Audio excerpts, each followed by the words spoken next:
Hello friends, આજે મારે બનાવવાનું છે આ ફેબ્રિકમાંથી કુર્તી કટિંગ કરવાની છે મારા માટે. તો પહેલાં મેં મેઇન ફેબ્રિક અને અસ્તરનું ફેબ્રિક લીધેલું છે અને મેઇન ફેબ્રિકને છે ને આ રીતે પહેલાં કટિંગ કરી લીધું છે અને અસ્તરના ફેબ્રિક ઉપર રાખીને એનું પણ કટિંગ કરી લીધું છે.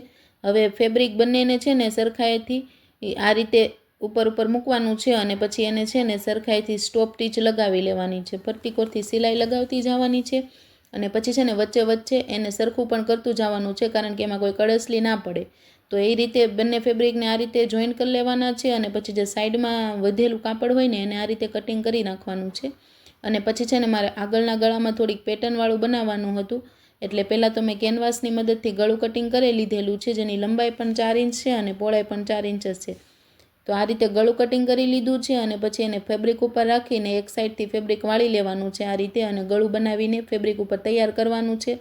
અને પછી આગળના ગળામાં મારે આ રીતે મૂકવાનું હતું ને, એટલે પછી જે આગળનું પડ તૈયાર કરેલું હતું ને એને વચ્ચે આ રીતે મૂકી અને વચ્ચેથી છે ને એક સીધી સિલાઈ લગાવી લેવાની છે, કારણ કે એનાથી છે ને ગળું આગળ પાછળ ના જાય અને એકદમ વચ્ચે સરખાઈથી ગળાનો શેપ બેસી જાય.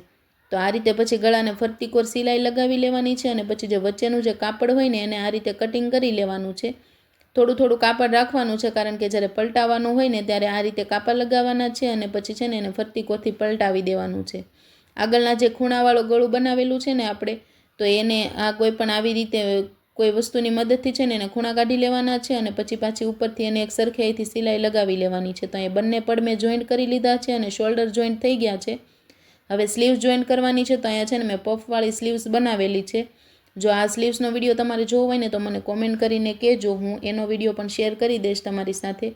તો પહેલાં બંને બાજુએથી છે ને સ્લીવ્સને સરખાઈથી જોઈન્ટ કરી લીધી છે અને પછી સાઈડમાં જે કાપડ વધેલું છે ને એને થોડુંક એવું કટિંગ કરી લીધેલું છે, એટલે સ્લીવ્સનો શેપ એકદમ સરખો બેસી જાય. તો હવે મેં અહીંયા સાઈડ ફિટિંગ કરી લીધેલું છે બંને બાજુએથી સરખાઈથી સરખી લંબાઈમાં સાઈડ ફિટિંગ કરવાનું છે અને બંને બાજુ માપીને જોઈ લેવાનું છે. અને પછી નીચે જે મોળીનો ભાગ હતો ને એ બંને પડમાં મેં આગળ પાછળ વાળી દીધું છે. તો નીચેનો ભાગ તૈયાર કરી લીધો છે અને પછી જે કાપા તૈયાર કરવાના હતા ને તો એને સરખાઈથી મૂકીને કાપા પણ તૈયાર કરી લીધા છે. ઘણા લોકોને કાપા બનાવવામાં પ્રોબ્લેમ થાય છે, પણ મારે એટલી પ્રોબ્લેમ નથી થતી. તો તમને મારા કયા વિડીયો જોવા ગમે છે, સિલાઈના કે પછી રસોઈના, તે મને કોમેન્ટ કરીને કહેજો, એટલે હું એવા વિડીયો મૂકું. અને કુર્તીનો ફાઇનલ લુક થઈ ગયો છે, તો લાઇક, શેર એન્ડ સબસ્ક્રાઈબ. જય માતા.